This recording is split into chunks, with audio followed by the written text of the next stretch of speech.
आज की मेरी कहानी सभी सीनियर सिटीजन्स को डेडिकेट करना चाहती हूँ। सबसे पहले कहना चाहूँगी कि जिंदगी है थोड़ी थोड़ी खुद के लिए भी जी लो। जिंदगी मिलेगी ना दोबारा, इसलिए जियो तो हर पल ऐसे जियो जैसे कि आखिरी हो।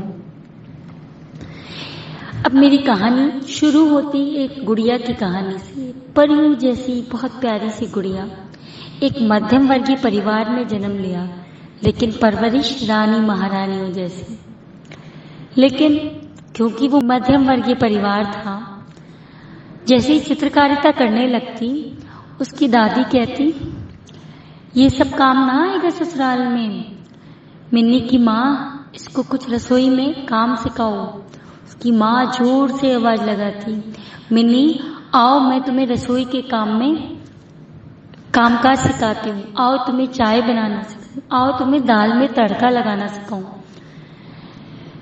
कभी कभी टीवी पे गाने सुन के गाने गुनगुना लिया करती थी, तो पिताजी कहते, लो लड़की हाथ से निकल रही है, अपनी बच्ची को संभालो, ये सब लक्षण ठीक नहीं है।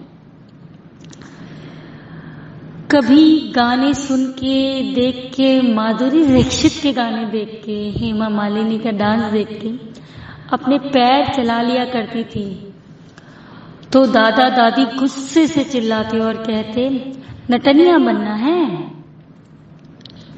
शायद वो जमाना ऐसा ही था। अब बच्ची 20 साल की हुई, अपनी कॉलेज की शिक्षा पूरी करते ही उसकी शादी हो गई। शादी के बाद सुबह 5 बजे उठना, सास ससुर की चाय बनाना, घर का काम, सबका नाश्ता, टिफिन, फिर 2 बच्चे, उनको संभालना, स्कूल से होमवर्क कराना, टिफिन, बच्चों को लेने जाना। कब उसका दिन निकल जाता, कब बचपन से जवानी और जवानी से बुढ़ापा आ गया, पता ही नहीं चला। आज उस ग्रेजुएट ने अपने बच्चों को इस लायक बनाया है कि बेटा उनका मल्टीनेशनल कंपनी में, यूके में करोड़ों के पैकेज में है। बेटी बहुत बड़े अस्पताल में डॉक्टर है। इतने बड़े बन गए हैं बेटे और बेटी की माता जी के लिए और पिताजी के लिए समय नहीं है। अकेली कब बच्ची से बूढ़ी हो गई, उसने खुद को देखा ही नहीं। एक दिन मैं मिलने गई उनसे। आंटी कुछ अखबार से बना लिया करती थी, अपने बचपन की कहानियां मुझे सुनाने लगी। मैंने कहा, आंटी चलो अपन कुछ कलर्स और कैनवास खरीदते हैं। आंटी को मैंने गाड़ी में बिठाया, कलर्स, कैनवास, ड्राइंग बुक्स दिलाई। उसके बाद कुछ 6 महीने बाद मैं आंटी से मिली, तो देखा आंटी ने उन कैनवास पे कुछ पे मेरे चित्र, मेरी स्केचिंग, कुछ इतने सुंदर चित्र बनाए हुए थे अपने बच्चों के, अपने माता पिता के, और हमने एग्जीबिशन लगाई। जितनी भी सीनरीज थी वो सब बिक गई और बहुत अच्छे दाम भी मिले। तो मैं सिर्फ ये कहना चाहती हूँ कि अपने शौक पूरे करने की कोई उम्र नहीं होती।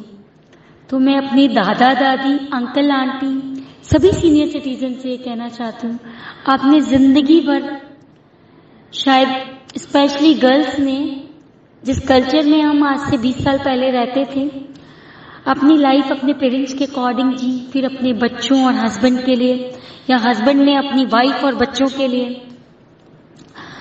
तो क्यों ना हम after being a senior citizen, जिंदगी के पल बचे हैं उनमें हमारे बचपन के, जवानी के शौक पूरे करें। हो सके तो हमारे कॉलेज और स्कूल के फ्रेंड्स को ढूंढें, उनसे मिलें, उनकी ग्रुप बनाएं, पेंटिंग, डांसिंग, सिंगिंग, अपने जो भी शौक हैं वो एक दूसरे से शेयर करें। और जिस भी अंकल आंटी और दादा दादी को मेरी मदद की जरूरत है, तो साहिल हमेशा आप लोगों